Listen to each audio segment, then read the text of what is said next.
There's something about a railroad and something about railroading that's different from any other calling beneath the sun. Something inside a man in the way he thinks about his job and the pride he feels in his own performance. It rides the motor car across a stretch of open track with a band of men on their way to work. It stands beside them in the silent desert where the only sound is the sound of their tools and their voices. It walks with the man who works alone, marches with thousands who work together. For these are railroad people, a breed of their own, the men and women who run the railroad, working with paper, with forges, lathes, and presses, truing the wheels, tending the signals, throwing the switches, handing out supplies, helping with the baggage, serving the food, selling the tickets, building a fence, a bridge, a roadbed, using a shovel, a crane, a transit, a typewriter, making up the trains, running the trains, maintaining the trains. This is my railroad, 100,000 men and women working together to serve one purpose, to keep a railroad running.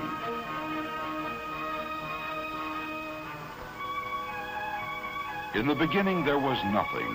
No rail, no roadbed, no rolling stock. Nothing but untouched wilderness.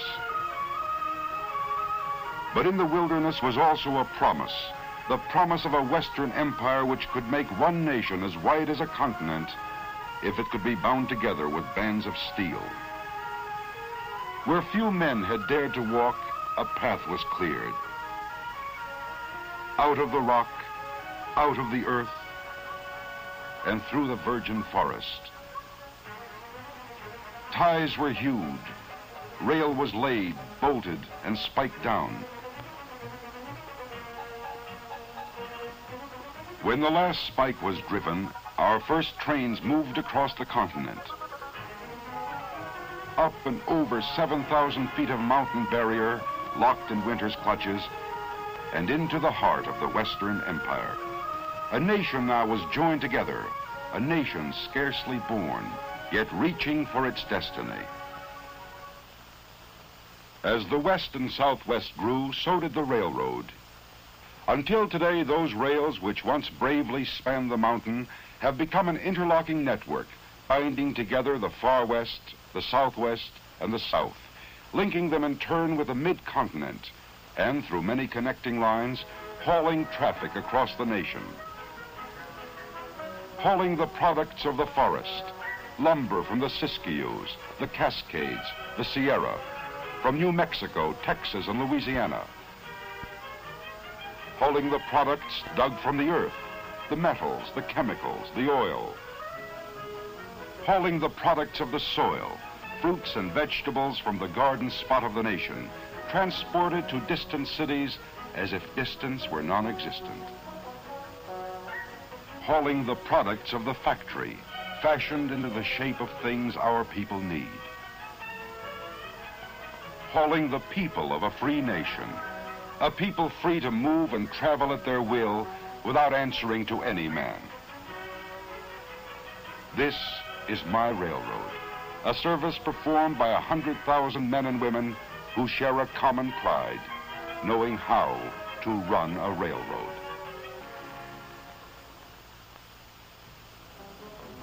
Well, railroading's quite a job, and it seems to be getting bigger all the time. All along our lines, we keep getting more people. Don't ask me where they come from, but they keep right on coming. And behind those people, we keep getting more business and industry. Each day in the last 25 years, a new industry large enough to need a rail connection has sprung up along our lines. Since the end of World War II, that rate has doubled, 2 new industries a day, turning out goods that have to be delivered to somebody, somewhere, all over the country. So it's no wonder we can't ever say a railroad's really built. We're always adding to it, and always rebuilding it. For instance, as traffic increases, we keep laying bigger and heavier rail to carry the heavier loads. Replacing rail isn't a complicated job till you remember you can't hold up traffic. Our boys work it out, though. The fellows down the line pass the word along when a train's coming. We make a temporary joint, move our equipment out of the way, and the train goes right on through. It's work, and the train has to slow down a little, but traffic keeps on moving. The speed at which we can run our trains depends only partly on the power of the locomotive. It depends even more on the weight of the rail and the curves and gradients of the track. We always try for a straight and level line. But the contours aren't always made to order. We have to fit our railroad to the contours. So when we have to build a curve, we try to make it as gentle as we can. On one stretch of track, the Tehachapi Loop, it wasn't quite so easy. We had to swing our curve all the way around, so one end of the train actually passes over the other. We have to carry passengers and freight even when there's a mountain where we want a canyon, or a canyon where we want a mountain. So we move the earth around, that's all. Cut it away from one place and fill it in another. Cut and fill. That's the basic pattern. Where a cut would be too deep, we drive a tunnel through. Where a fill would be too great, we build a trestle or viaduct to carry our trains on stilts. In order to cut across the Great Salt Lake, we had to build a trestle 12 miles long. We put a roadbed right across the water. And we engineer our bridges. Sometimes we build a small one. Sometimes we build a high one, like the Pecos River Bridge in Texas. There are more than 10,000 bridges, viaducts, and trestles on our lines. It's a lot of work to build a railroad. And the work is never done. What you build, you have to maintain. Maintaining a railroad takes a lot of material. Our supply trains are always on the move, carrying that material to every point in the system. It takes a lot of equipment, and some of it very technical, like the rail detector car, which can see right inside the steel rails, looking for flaws no human eye could ever see. But mostly, maintaining a railroad takes a lot of men, and those men have to know their jobs. When the weather's fine and the sun is out, it isn't too difficult. But when the weather changes, the job gets a little more complicated.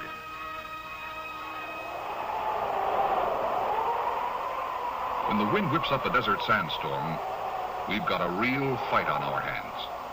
That tearing sandblast can wear the hard steel rail faster than the trains that run on it. It can bury the rails, block the switches, and even stop the trains. So, our men must fight it. This is no easy way to make a living, but railroad men can take it, working as steadily as the wind itself, for as long as the wind keeps blowing.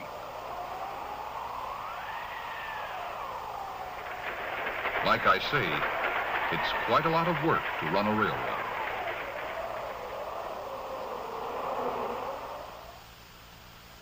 Who are these people who run the railroad, who keep the railroad running? We're a plain and friendly people living in the cities, towns, and rural districts of 8 states, living among our friends and neighbors, whose patronage of the railroad gives us the work by which we earn our living. We in turn contribute to the communities in which we live. We pay our taxes, take an active part in community life, and buy from merchants up and down the streets of 1,000 towns. We're members of clubs, women's clubs and service clubs, and members of sports clubs too, both as players and as spectators. We all have fun. don't we, Bub? Yes, we're a plain and friendly people, we who run the railroad. We who run the railroad in sun and storm, in summer and in winter, in order to carry the people and the products of a nation, so that one man may exchange his goods with other men, and they in turn with him, in the working pattern of a free economy. We haul a lot of stuff, all right, but getting it to the right place at the right time isn't just a matter of hooking a lot of cars together and running them over the line. Every train has to be made up according to a carefully worked out plan. So naturally, we think our end of the job in the railroad yards is an important part of railroading, because that's where the trains are put together. All along the line, cars come into these yards to be routed and rerouted to their destinations. In the yards, we sort them and shuffle the individual cars into new trains. Some will go north, others south or east or west. In the most modern yards, it works like this. The engineer of the switch engine pushes the cars up the slope of a man-made little hill we call the hump. When the yardman pulls the coupling pin, the car rolls by itself down an easy grade.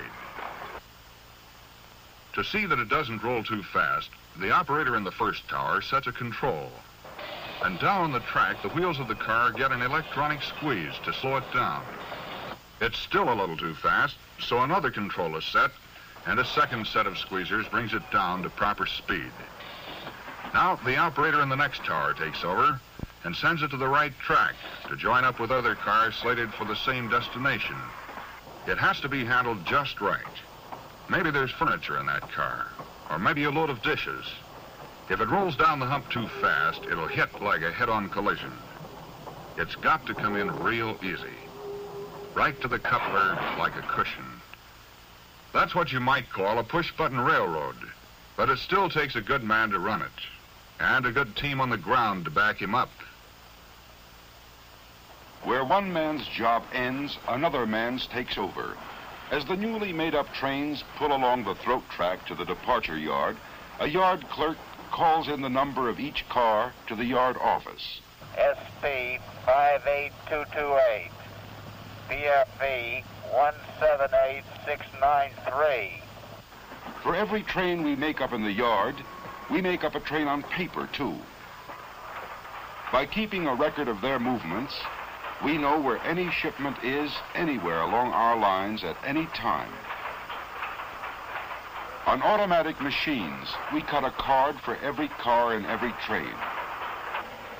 The cards are routed through other machines that automatically cut teletype tapes and dispatch a copy of each card to as many as 60 different offices which may be interested in the train. Later, at junction points across the continent, the progress of each car will again be teletyped ahead. With the aid of automatic equipment and electronics, railroading today has become a science.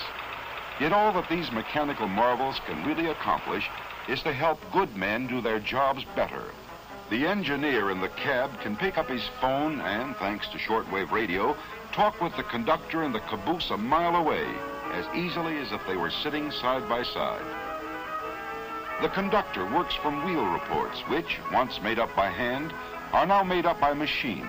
But no machine yet devised has been able to cut off a car at its destination or switch it to the proper track. No machine yet devised has ever taken the place of the brakeman's eyes as he keeps his watch over the rolling wheels of the rolling freight. And no machine ever devised has taken the place of the engineer's skill as he pilots his train along the track. The machines help, but it still takes men to do the jobs. The engineer, highballing along at top allowable speed, knows there are trains ahead of him, behind him, and coming in the opposite direction, yet he is completely confident. His confidence is in the men who keep him posted, the dispatchers. On 100 miles of single track, there may be as many as 20 trains, traveling in two directions and at different speeds. As trains pass a station, the operator passes the word to the dispatcher. He checks one report against the other and transmits his orders on ahead to be picked up along the line. The engineer or fireman in the engine cab picks up the orders from the top arm of the train order post, and a mile behind, a trainman latches on to a duplicate from the lower arm. The orders may read for the train to go right on through or to pull into a siding so another train can pass. It's teamwork all the way, good coordination and timing. And the automatic block signal system provides a safe double check. On the busier sections of single track line, dispatchers can speed up the traffic flow with the aid of an electronic system called Centralized Traffic Control, or CTC. CTC is the dream of almost every boy and man, a railroad at your fingertips, 100 miles of track before your eyes. Out on the line, two freight trains push on toward each other on the same track. To the dispatcher miles away, they are lights on his CTC board, lights moving toward a siding. Then a flick of a remote control switch,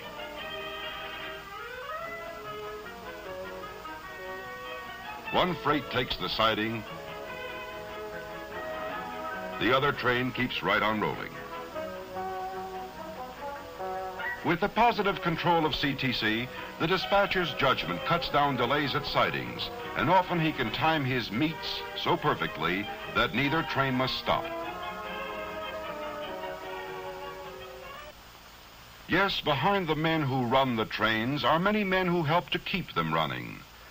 No man works alone, for each man's work depends on others' work. Others like the shopmen. The modern conception of maintenance is to locate trouble before it happens and then keep it from happening. Shopmen call it progressive maintenance. Every locomotive, steam or diesel, passenger or freight, is checked and serviced after every run.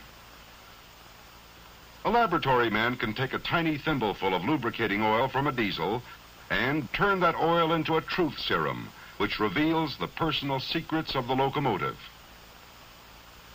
Trouble foreseen is trouble stopped before it happens.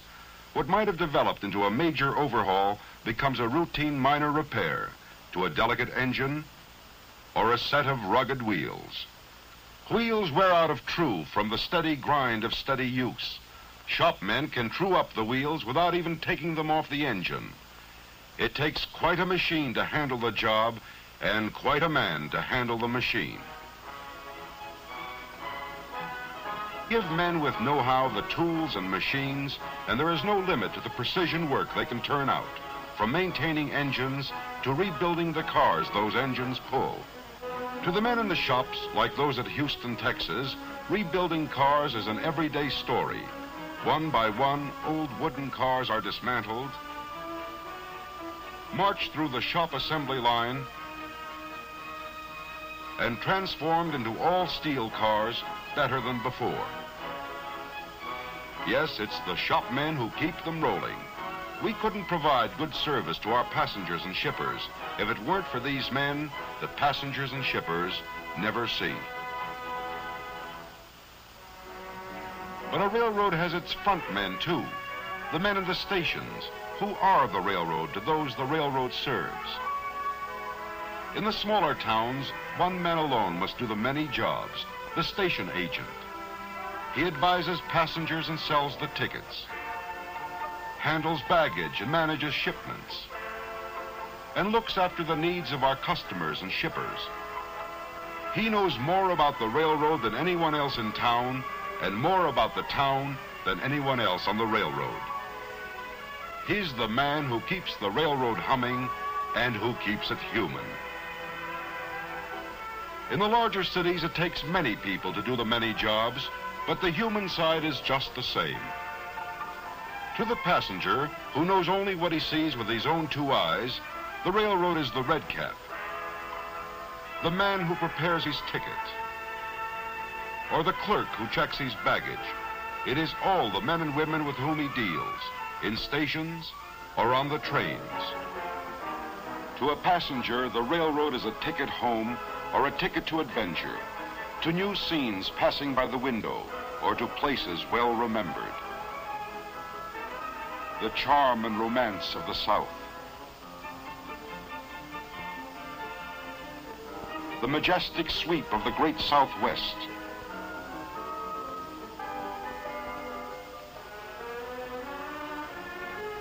The color and beauty on the shores of the Pacific.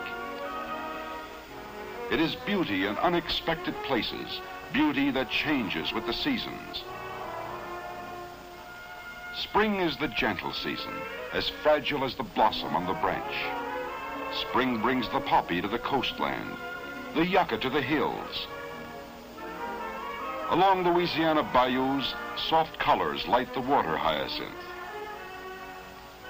The year turns and the summer sun lies hot upon the land. But with the tang of autumn, the colors change upon the trees. A delicate tracery on the leaf, a broad brush stroke on the mountainside.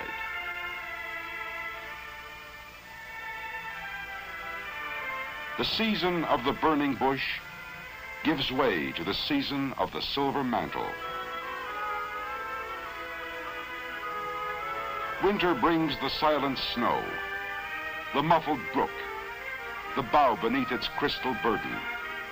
The cloak lies heavy on the land, the soft white snow that sparkles in the sunlight and turns the mountain into a fairyland of white. The soft white snow which drives before the wind until it becomes deep enough to bury poles along our lines. Snow that can block our switches, tear down our wires, and challenge the progress of our trains. In the Sierra, the Cascades, the Siskiyous, hundreds of miles of mountain railroad must be kept open. The trains must go through.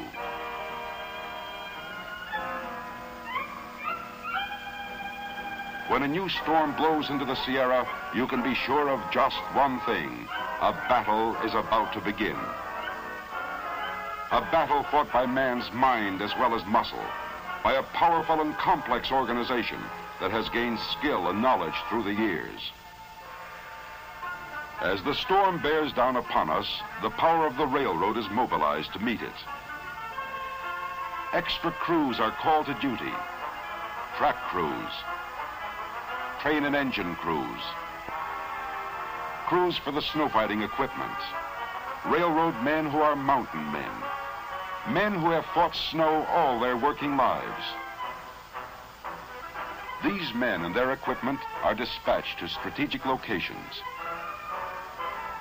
At their battle stations, they watch and wait, knowing the call will come, and that when it does, all our efforts will be bent in one direction, to keep the trains moving. Calling Rotary 7205. Snow is piling up at milepost 193. Men and machine move in against the storm. The line must be kept open. Gold Run to Dutch Flat, Blue Canyon to Emigrant Gap, Cisco to Norden to Donner Summit and down the other side. The line must be kept open. Dispatchers work to keep the flow of traffic moving through the mounting fury of the storm.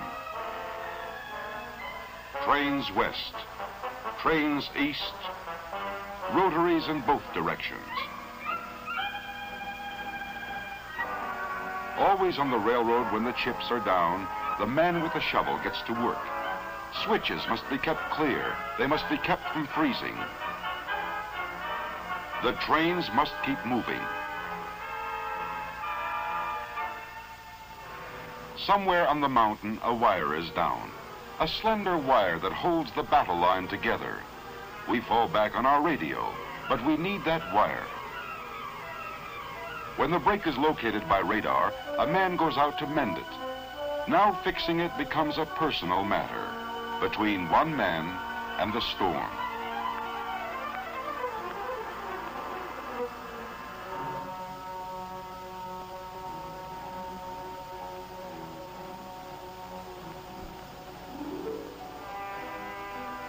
The fight goes on.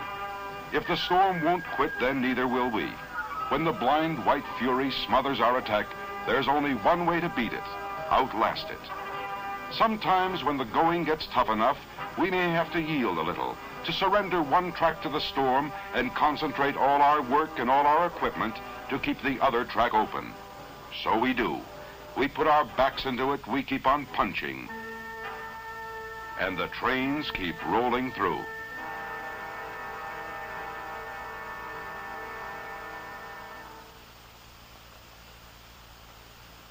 At last the clouds begin to break. The wind dies, the storm has spent its anger. The snow once more is a white and silent sea, gleaming in the sun. The battle is over, but not the work. Our buried wires must be dug free to safeguard communications if another onslaught comes. On the open lines of track, fast-moving flangers clear the snow from between the rails. But on the second track, where the storm closed us in and we made a temporary surrender, the big rotaries still have a job to do.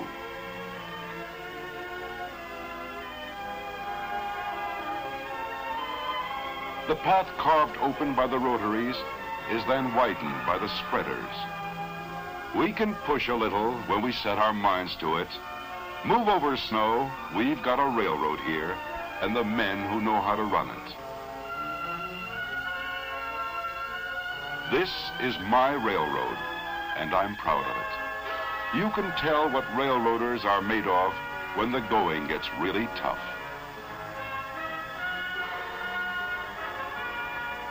Yes, there's something about a railroad and something about the railroaders who keep it running. Through sun and storm, in summer and in winter, in order to carry the people and the products of a nation. For a railroad is more than roadbed and rolling stock, more than yards and shops and offices. A railroad is railroad people, men and women working together, each one doing one job proudly, whatever that job may be. Men and women working together and sharing a common pride, knowing how to run their railroad. A heritage from the past, a service to the present, a dream for the future still to come.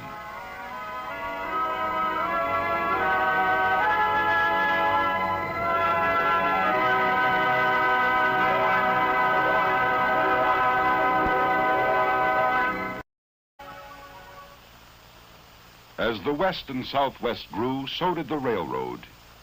Until today, those rails which once bravely spanned the mountain have become an interlocking network, binding together the far west, the southwest, and the south, linking them in turn with the mid-continent, and through many connecting lines, hauling traffic across the nation.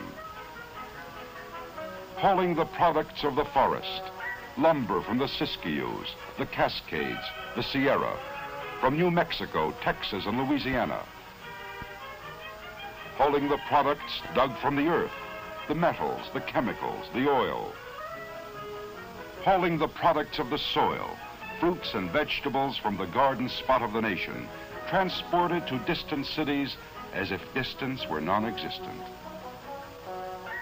Hauling the products of the factory, fashion, handing out supplies, helping with the baggage, serving the food, selling the tickets, building a fence, a bridge, a roadbed, using a shovel, a crane, a transit, a typewriter, making up the trains, running the trains, maintaining the trains. This is my railroad, 100,000 men and women working together to serve one purpose, to keep a railroad running.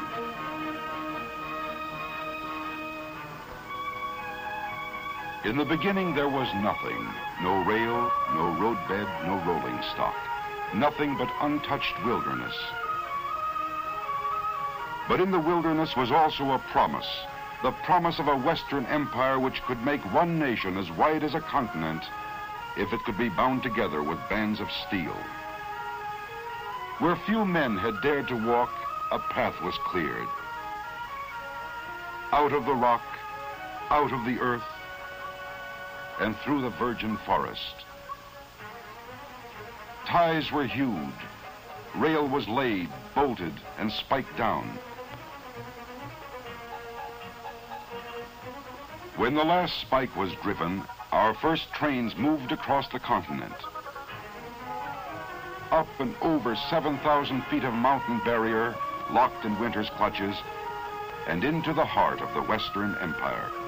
A nation now was joined together, a nation scarcely born, yet reaching for its destiny.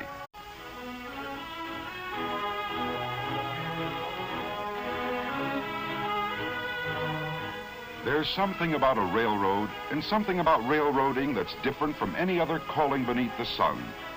Something inside a man in the way he thinks about his job and the pride he feels in his own performance. It rides the motor car across a stretch of open track with a band of men on their way to work. It stands beside them in the silent desert where the only sound is the sound of their tools and their voices. It walks with the man who works alone, marches with thousands who work together. For these are railroad people, a breed of their own, the men and women who run the railroad, working with paper, with forges, lathes, and presses, truing the wheels, tending the signals, throwing the switches, turned into the shape of things our people need. Hauling the people of a free nation, a people free to move and travel at their will without answering to any man. This is my railroad, a service performed by 100,000 men and women who share a common pride, knowing how to run a railroad.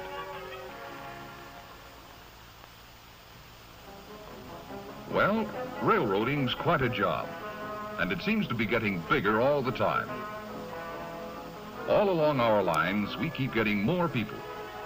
Don't ask me where they come from, but they keep right on coming. And behind those people, we keep getting more business and industry. Each day in the last 25 years, a new industry large enough to need a railroad